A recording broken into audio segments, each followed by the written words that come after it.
If you want to connect wired headphones to POCO F8 Pro, you need to use the USB-C port that we have at the bottom of the phone.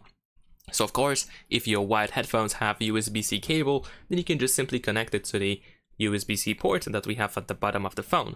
But on the other hand, if your wired headphones have this kind of cable, then what you need to do is you need to use an adapter that looks more or less like this. This is of course just an example adapter that converts the headphone jack into USB-C cable.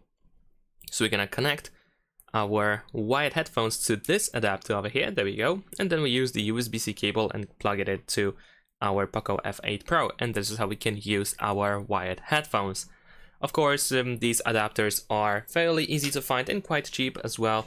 You can, for example, find them on Amazon and other similar websites. So that's pretty much it. Thanks for watching, leave a like and subscribe.